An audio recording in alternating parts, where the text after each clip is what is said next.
할렐루야, 하나님을 찬송합니다. 갑자기 겨울로 옮겨온 느낌입니다. 그러나 우리 허리를 펴고 어깨를 펴고 활기찬 마음으로 또 기뻐 감사한 그런 심정으로 하나님 앞에 예배하도록 하겠습니다. 오늘 나눌 말씀은 방금 찬송하신 시편 146편 우리 1절로부터 10절까지 한 목소리 읽어보겠습니다. 할렐루야, 내 영혼아 여호와를 찬양하라. 나의 생전에 여호와를 찬양하며 나의 평생에 내 하나님을 찬송하려다. 방백들은 의지하지 말며 도울 힘이 없는 인생도 의지하지 말지니 그 호흡이 끊어지면 흙으로 돌아가서 당일에 그 도모가 소멸하리로다. 야곱의 하나님으로 자기 도움을 삼으며 여호와 자기의 하나님에게 그 소망을 두는 자는 복이 있도다. 여호와는 천지와 바다와 그 중에 만물을 지으시며 영원히 진실함을 지키시며 압박당하는 자를 위하여 공의로 판단하시며 줄인 자에게 식물을 주시는 자시로다. 여호와께서 갇힌 자를 해방하시며 여호와께서 소경의 눈을 여시며 여호와께서 비굴한 자를 일으키시며 여호와께서 의인을 사랑하시며 여호와께서 객을 보호하시고 고아와 가부를 붙드시고 악인의 길은 굽게 하시는도다. 시온아, 여호와 내 하나님은 영원히 대대에 통치하시로다. 할렐루야. 지난주에 설명드린 것처럼 시편 146편은 할렐루야라고 하는 말로부터 시작해서 할렐루야라고 하는 말로 마칩니다. 이런 형식이 시편 146편서부터 150편 시편의 마지막 장까 내용까지 반복적으로 나타나지요. 그래서 이렇게 146편에서 150편까지의 5편의 시를 가리켜서 할렐루야 시라고 그렇게 부르기도 합니다. 이번 시편은 그 중에 첫 번째로 나오는 할렐루야 시입니다. 우리가 보고 있는 한글 성경에는 표제가 없습니다. 그렇죠. 그러나 히브리 구약 성경을 헬라어로 번역한 70인경이라고 하는 고대 사본 필사본에 보게 되면 거기 표제어로 학개와 스가랴의 시라고 하는 표제가 붙어 있습니다. 학개와 스가랴는 일제기 바벨론 땅에서 포로 생활을 하던 유대인들을 예루살렘으로 이끌고 온 선자들이죠. 70인경의 표제어대로 본다면 이 시편은 포로기 이후에 작성된 것으로 볼 수 있겠습니다. 아마도 그렇다면 70년간 바벨론 포로 생활을 마치고 본국으로 돌아올 때의 그 감격적인 심정을 기록한 것이다. 혹은 예루살렘으로 돌아와서 성전을 재건할 때의 기쁨을 묘사한 것이라고 이렇게 추정할 수 있겠습니다. 이런 상황이라고 한다면 온 백성의 입에서 할렐루야라고 하는 말이 나오지 않을 수 없었겠지요. 그러나 이 표제어는 다른 사본에는 기록되어 있지 않습니다. 따라서 실제로 이 시편이 학개와 스가랴가 지은 시인지에 대해서는 정확하지 않습니다.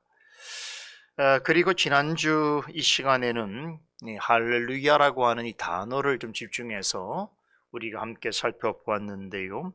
이 말의 의미와 발음에 대해서 우리가 생각해 보면서 참 많이 우리가 듣고 또 사용하는 그런 말이지만 깊이 생각해 보지 못한 점들이 많았다라고 하는 것도 우리가 또 새삼 알게 되었고, 또 어떤 면에서는 이 말이 가지고 있는 의미를 정확하게 알지 못하고 우리가 오용하고 남용하고 또 다르게 취급한 사례도 적지 않았다.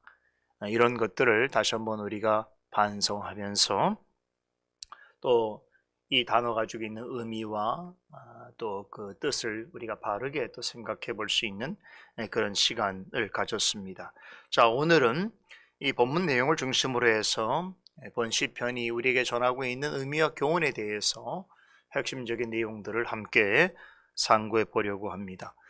신학자들에 따라서 본 시편의 구조에 대해서 여러 가지 이제 평가들이 있습니다만, 저는 여러분들이 좀 알기 쉽게, 이 시간이 그런 시간이기 때문에 오늘 시편 말씀을 크게 두 부분으로 나누어서 설명드리려고 합니다. 첫째 부분은 1절에서 5절까지인데요.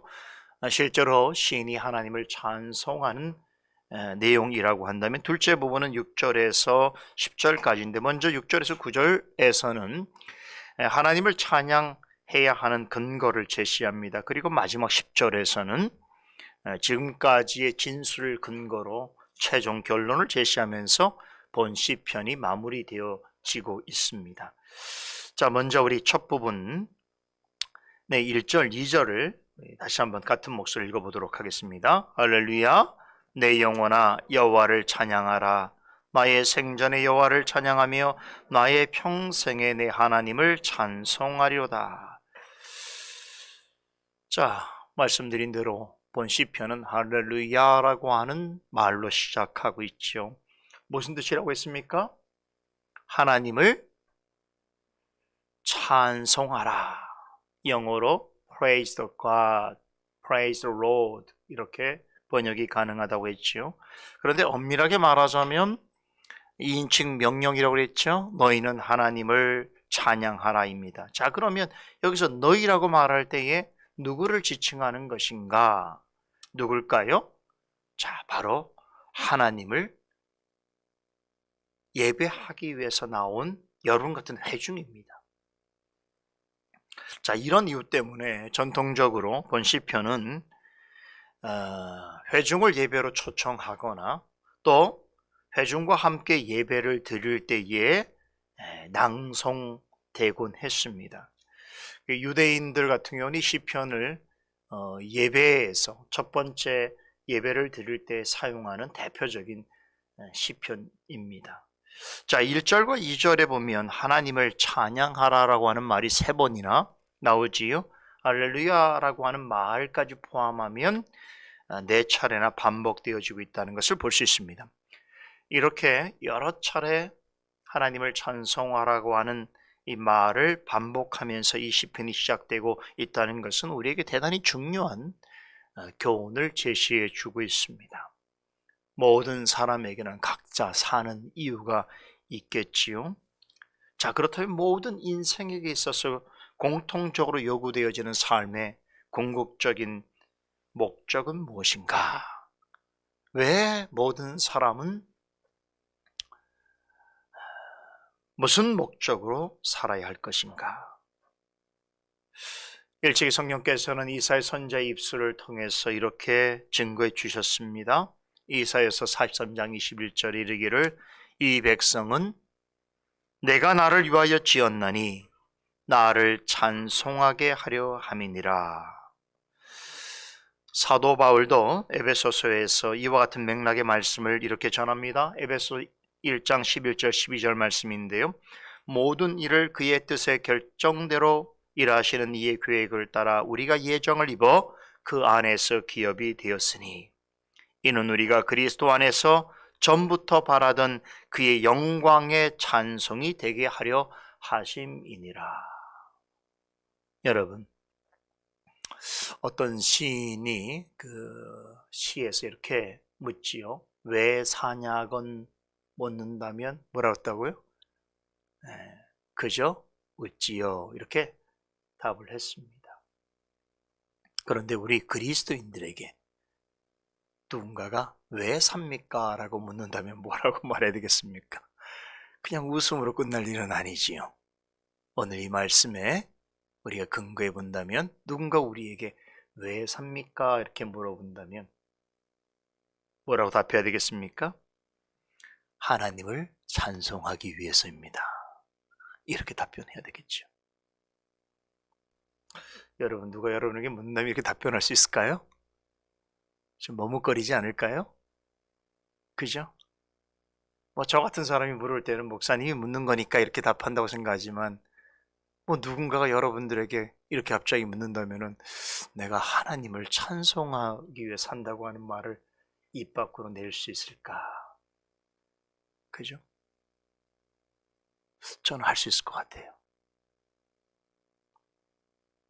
여러분, 하나님을 찬송한다는 것은 목청으로 하나님을 찬양한다고 외치거나 또 목청껏 노래하는 것을 의미하는 것이 아닙니다.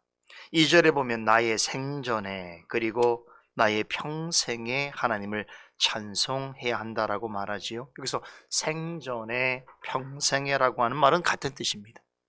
강조하는 거예요. 그런데 이 말의 진정한 의미는 뭡니까?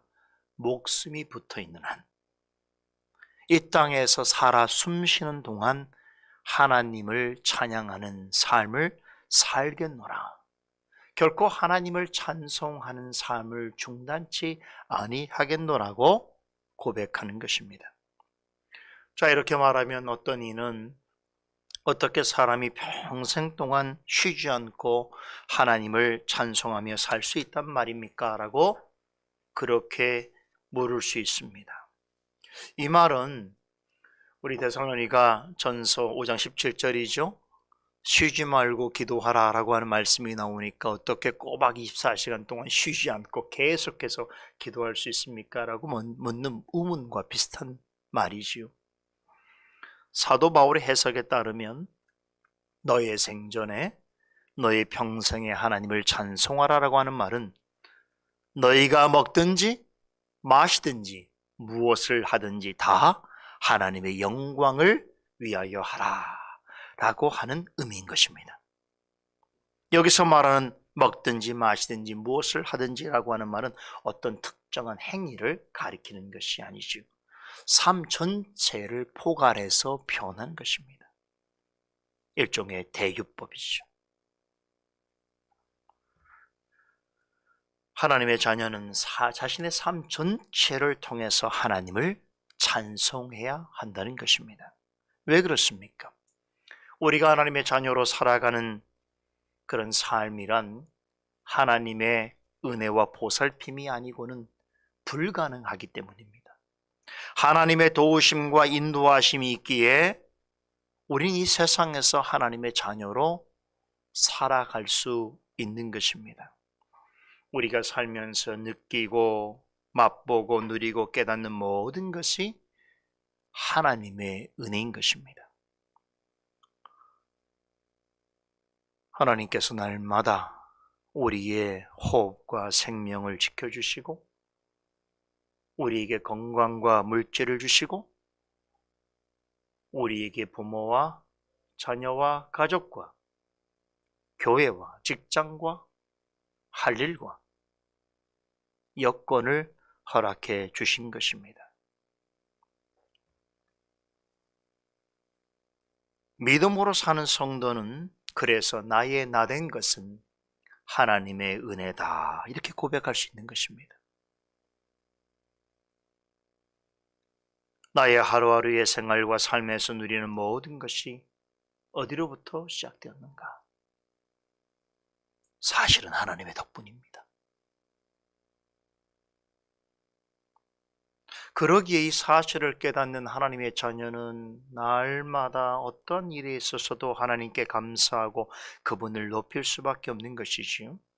시인은 그러한 태도를 1절에서 자신의 영혼으로 하나님을 찬양하는 것으로 묘사합니다. 영혼으로 찬양한다는 것은 여러분 온 마음과 뜻을 다해서 하나님께 감사하고 그분 인하여 기뻐하고 그분에게 영광을 돌린다는 뜻입니다. 그와 같은 생각을 가진 성도들은 어떻게 합니까? 말씀을 따라서 모이기에 힘을 씁니다. 함께 모여서 더불어 마음을 같이하여서 하나님께 감사와 찬송을 드리지요. 이것이 바로 공예배입니다. 온 몸과 마음을 다해서 하나님께 예배할 때에 하나님께서는 이 세상을 살아갈 만한 은혜와 지혜와 능력을 공급해 주십니다. 이렇게 함으로써 세상을 사는 동안 하나님을 더욱 찬송하고 영광 돌릴 수 있게 하시는 것입니다. 이게 하나님의 은혜인 거예요. 그러므로 시인은 3절에서 5절에서 예배의 자리로 나오는 회중을 향해서 뭐라고 말합니까? 하나님만을 의지하고 하나님께만 소망을 두라고 아주 강하게 권면하고 있는 것입니다. 여기서 시인은 먼저 믿는 자가 의지하지 말아야 할 대상을 언급하죠. 누굽니까? 방백들과 힘이 없는 인생입니다. 방백이라고 하면 이 세상에서 힘을 가진 사람이에요. 권력을 가진 사람이. 우리 사회는 소위 사회적으로 힘이 좀 있다라고 하는 사람이 자신의 주변에 있고 그런 사람과 친분을 맺고 있다는 것을 대단한 자랑거리로 여기는 그런 사람들이 꽤 많습니다. 여성분들보다 남성분들이 좀 이런 데 예민한 것 같아요. 아무래도 사회생활을 하다 보니까 이것저것 관계 속에서 좀 힘 있는 사람, 좀 백이 될 만한 사람, 좀 권력 있는 사람, 뭐 프리패스 할 수 있는 좀 힘이 되어주는 사람을 알고 있거나 또 친분을 가지고 있는 것이면 괜히 어깨가 막 이렇게 힘이 주어지고 목소리가 막 뭐 그러죠. 그죠? 그래서 지금은 뭐 그럴 수 없습니다. 가끔 예전에요. 코로나 이전에 목욕탕을 가거나 남성들이 모여있는 어떤 데 가면 이런 것을 이렇게 자랑하는 분들이 있어요, 늘.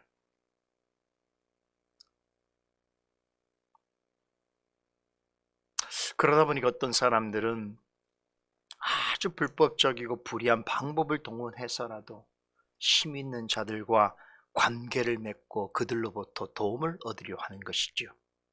여러분, 그런데 이스라엘도 그랬습니다. 그들은요, 어려움이 있을 때마다 톡하면 힘센 나라와 이방 권력자들을 찾았습니다. 솔로몬 때부터 이방 나라 왕족들과 정략 결혼을 추구했던 것도 바로 이런 이유였습니다. 일종의 정치적 보험 같은 것이죠. 자신이 어려움을 당했을 때에 도움이 되겠지라고 하는 생각으로 솔로몬은 이방 나라로부터 많은 왕비와 첩을 얻었습니다. 그러나 여러분 알다시피 결국 그것이 그에게 치명적인 부메랑으로 돌아왔습니다. 솔로몬은 극심하게 타락하였고 온 이스라엘은 우상이 들끓었으며 결국 나라는 분열되고 말았습니다. 세상은 언제나 힘의 논리에 의해서 지배되고 있습니다. 그래서 사람들은 저마다 힘을 숭상하고 권력을 가진 자를 찾습니다. 그러나 시인은 세상에 힘 있는 자를 가리켜 뭐라고 표현합니까? 도울 힘이 없는 자들이라고 단정적으로 말합니다. 여기서 도울 힘이란 경제적, 사회적, 군사적인 어떤 지원이나 협조를 의미하는 것이 아닙니다. 성경에, 구약 성경에 도울 힘이라고 하는 표현은 구원과 관련되어 있습니다. 세상에서 아무리 강한 권력을 가지고 있는 사람이라도 누군가 한 사람을 구원할 수 없습니다. 그 이유를 4절에서 말하지요. 모든 인생은 흙으로 지어졌기에 호흡이 끊어지면 흙으로 돌아갈 수밖에 없다는 것입니다. 지금 당장 나에게 도움을 줄 수 있든 없든 간에 하나님 앞에서 사람은 흙과 같은 존재다. 참으로 연약하고 비참한 존재라는 것입니다. 모든 사람은 마지막에 죽음을 맛볼 것이고 그 이후에는 예외 없이 하나님의 심판을 받게 될 것입니다. 그러한 유한하고 연약한 인생을 의지하는 것도 문제지만 마치 사람이 누군가를 구원해 줄 수 있는 것처럼 생각한다면 정말로 어리석은 것입니다. 요즘 우리나라는 내년 3월에 있을 대통령 선거를 앞두고 모든 지면에 대통령 하겠다는 사람들의 뉴스가 채워지고 있습니다. 우리나라 대통령에게는 막강한 권력이 주어집니다. 그런 권력을 한번 잡아보겠다는 마음이야 정치인이라고 한다면 누구나 한 번쯤은 꿈꿔볼 수 있는 일이겠습니다만 어떤 대선 후보가 자신이 원하는 것을 다 이루어줄 수 있다고 믿고 그 사람만을 바라보고 의지하는 것은 대단히 멍청한 것입니다. 대단히 어리석은 태도입니다. 세상 사람들이야 하나님을 모르고 말씀을 모르니까 사람을 자기 편으로 만들고 자기 도움으로 삼기 위해서 온갖 수단과 방법을 가리지 않지만 하나님을 믿는 백성은 달라야 합니다. 교회와 성도는 사람을 의지하려 해서는 안 됩니다. 오직 하나님만을 자기 도움으로 삼고 그분에게만 소망을 두어야 하는 것입니다. 이것이 교회와 성도가 살 수 있는 비결입니다. 시인은 모든 성도가 자기 도움으로 삼으려 하고 소망의 대상으로 바라보아야 하는 하나님을 어떤 하나님으로 말하죠? 야곱의 하나님이라고 소개합니다. 여러분, 야곱의 하나님이란 구약 성경에서 사용될 때는 언약과 관련된 일종의 관용구입니다. 야곱의 하나님은 언약에 신실하시며 반드시 약속한 것을 이루시는 하나님을 나타냅니다. 여러분 생각해 보세요. 하나님께서는 그 욕심 많고 이기적이고 간사한 야곱 같은 인생과도 언약을 맺으셨습니다. 참으로 놀라운 오래 참으심과 열심으로 야곱의 인생에 개입하셔서 그를 설득하시고 변화시키시고 꼬꾸러뜨리셔서 그로 하여금 전적으로 하나님만을 의지하는 인생이 되게 하셨습니다. 그리하여 그에게 이스라엘이라는 이름을 주신 것 같이 하나님 앞에서 아무런 칭찬을 받을 자격이 없는 야곱 같은 우리에게도 하나님께서는 나의 도움이 되어주시고 나의 소망이 되어주셨습니다. 야곱은 인생의 많은 경험과 아픔을 통해서 자신이 진정으로 끝까지 붙잡고 의지해야 할 대상이 사람이 아니라는 것을 그는 절감한 인생입니다. 수없이 힘들고 괴로운 순간들이 많았지만 그런 일들 속에서 자신이 먼저 하나님을 붙들기 전에 하나님께서 자신을 붙들고 계시다는 것을 그는 깨달았습니다. 여러분, 어떤 면에서 우리 모두는 하나님 앞에서 야곱 같은 자들입니다. 하나님께서는 야곱처럼 하나님을 나의 도움으로 삼고자 하고 그분에게 소망을 두고 나아가는 자를 뭐라고 하십니까? 복되다고 말씀하십니다. 여기서 복되다는 말은 시편 1편을 시작할 때 그 말과 똑같습니다. 하나님께서 야곱처럼 욕심 많고 이기적 간사한 인생들을 향해서 뭐라 합니까? 복되다고 하십니다. 왜 그를 복되다고 말하십니까? 결국 붙잡아야 할 이가 누군지를 깨달았기 때문입니다. 하나님만을 나의 도움으로 삼고 하나님만을 소망하는 자는 이 세상에서 어떤 삶을 살든 어떤 성품을 가진 자든 어떤 허물과 잘못을 하든 하나님 앞에서 복된 인생인 줄 믿으시기 바랍니다. 그래서 하나님을 소개할 때 야곱의 하나님이라고 하는 것은 하나님의 영원하신 언약과 신실하신 성품에 근거하여서 결코 그 언약을 헛되이 하지 않을 것이다. 반드시 이루실 것이라는 것을 말씀하고 있습니다. 이어지는 6절에서 9절까지는 우리가 나의 생전에 나의 평생 동안 하나님을 믿고 신뢰함으로 날마다 하나님을 찬송해야 할 실제적인 이유를 몇 가지 제시하는데요. 아주 간단하게 설명드리겠습니다. 첫째는 하나님은 천지를 창조하셨을 뿐만 아니라 영원히 진실함으로 모든 것을 지키십니다. 6절은 하나님은 창조와 섭리의 하나님이라는 점을 강조하지요. 하나님은 모든 것을 지으셨을 뿐만 아니라 지으신 모든 것을 기쁘신 뜻과 목적에 따라서 돌보시고 보존하십니다. 그러기에 성도는 하나님을 찬송해야 합니다. 둘째는 하나님은 공의로 모든 것을 판단하시고 양식을 베풀어 주십니다. 하나님은 특별히 세상에서 압제당하고 가난한 자들에게 관심이 많습니다. 7절에서 압박당하는 자와 줄인 자는 세상에 있는 사람들을 가리키는 것이 아닙니다. 하나님을 믿고 따르느라 세상에서 억울하고 괴로운 일을 당하며 하나님을 아버지로 부르는 특권을 지닌 거듭난 하나님의 자녀입니다. 그러므로 하나님의 자녀는 하나님을 더욱 의지하고 더 크게 감사해야 하는 것이지요. 셋째, 하나님은 당신을 자기의 도움으로 삼고 자기에게 소망을 두는 자를 사랑하십니다. 시인이 8절에서 언급한 하나님께서 눈을 뜨게 하시는 소경이나 일으키실 것이라 약속한 비굴한 자들은 앞에 7절에서 압박당하는 자, 줄인 자와 같은 동일한 의미에서 하나님의 백성을 가리킵니다. 눈먼 자를 뜨게 하신다는 것은 영적으로 소경되었던 인생에게 진리의 말씀으로 하나님을 바라보고 의지하게 만드신다는 것을 의미합니다. 비굴한 자를 일으키신다는 것은 죄와 비참 속에서 결국 영원한 심판과 형벌을 받을 수밖에 없었던 자들을 구원하시는 하나님의 은혜의 역사를 묘사합니다. 하나님께서 이런 일을 행하시는 근원적인 동기가 무엇일까요? 왜 하나님께서는 소경되었던 자와 비굴한 자를 은혜를 베푸시는 것이지요? 그것은 그들이 가진 무엇 때문이 아닙니다. 그 궁극적인 원인은 오직 하나님의 사랑하심 때문입니다.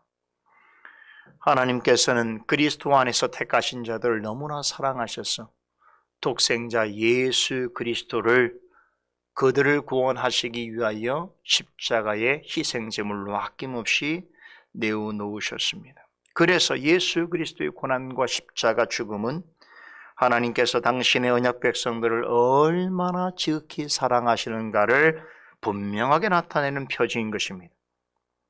우리를 위하여 십자가에 대신 죽으신 예수님을 인하여서 죄 용서함을 받게 되었고 영원히 구원을 얻게 된 것입니다. 이 사실을 기억한다면 어찌 하나님을 찬송하지 않을 수 있겠습니까? 넷째, 하나님은 고아와 가부같이 버림받을 수밖에 없는 자들을 끝까지 보호하시고 끝까지 악에서 돌이키지 않는 자를 반드시 심판하십니다. 9절이 전하는 바가 이것인데요. 하나님은 만물을 창조하셨을 뿐만 아니라 반드시 그 일에 책임을 지십니다.